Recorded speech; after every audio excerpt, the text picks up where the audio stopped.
Good morning, students. Today we will discuss the chapter classification of elements and the topic is electroaffinity. अब electroaffinity का मतलब क्या होगा? किसी भी एलिमेंट के अंदर अगर हम इलेक्ट्रॉन को ऐड कर रहे हैं उससे जो एनर्जी रिलीज हो रही है that is known as electron affinity. तो अगर हम लेफ़्ट टू राइट मूव कर रहे हैं, लेफ़्ट टू राइट मूव करने का मतलब है साइज़ कैसा होता जा रहा है, डिक्रीज़ होता जा रहा है, क्योंकि electron enters into the same principal shell. और अगर साइज़ डिक्रीज़ हो रहा है तो इसका मतलब न्यूक्लियस की तरफ जो इलेक्ट्रॉन की अट्रैक्शन है वो ज़्यादा है। तो अगर हम एक एक्स्ट्रा इलेक्ट्रॉन उसके अंदर ऐड करते जाएंगे तो वो बहुत आसानी से ऐड हो जाएगा और एनर्जी भी रिलीज़ करेगा। तो लेफ़्ट टू राइट जो इलेक्ट्रॉन एफिनिटी है वो क्या हो जाती है, increase.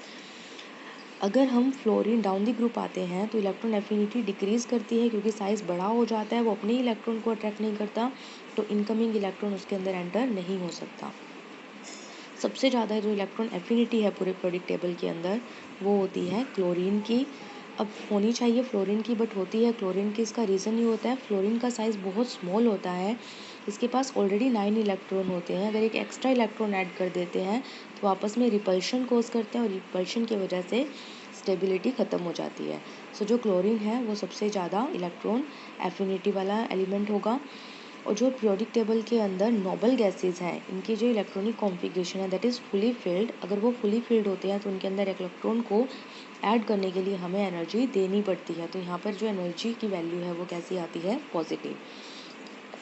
The next topic is electronegativity. The definition of electronegativity is the tendency to attract the shared pair of electron towards self. यहाँ पर सिर्फ इलेक्ट्रॉन को अट्रैक्ट करना है। जो इलेक्ट्रॉन एफिनिटी है उसके अंदर इलेक्ट्रॉन ऐड होता है और जो इलेक्ट्रॉन नेगेटिविटी है उसके अंदर इलेक्ट्रॉन सिर्फ अट्रैक्ट होता है। तो सबसे ज़्यादा जो इलेक्ट्रोनेगेटिविटी है वो फ्लोरीन की होती है, बिकॉज जब हम लेफ़्ट टू राइट मूव करते हैं साइज़ डिक्रीज़ होता है तो न्यूक्लियस से आउटर शेल का जो डिस्टेंस है वो कम हो जाता है, तो इलेक्ट्रॉन को अट्रैक्ट करना ईजी हो जाता है। जो नोबल गैसेज हैं इनकी फुली फिल्ड कॉन्फ़िगरेशन की वजह से इनकी इलेक्ट्रोनेगेटिविटी कम रहती है। जब हम लेफ़्ट टू राइट मूव करेंगे तो मेटेलिक करैक्टर डिक्रीज़ करेगा और नॉन मेटेलिक करैक्टर इंक्रीज़ करेगा। उसी तरह से एक क्वेश्चन बनता है इसके अंदर, व्हाट इज़ डायगोनल रिलेशनशिप। तो जो लिथियम और मैग्नीशियम की प्रॉपर्टीज़ हैं वो आपस में रिजेंबल करती हैं, so this are forming a diagonal. तो इसे हम कहते हैं डायगोनल रिलेशनशिप। तो जो प्रॉपर्टी लिथियम की होंगी वही मैग्नीशियम की होंगी। तो आपसे क्वेश्चन पूछा जाएगा सबसे ज़्यादा इलेक्ट्रो पॉजिटिव एलिमेंट कौन सा है, दैट इज़ सीजियम।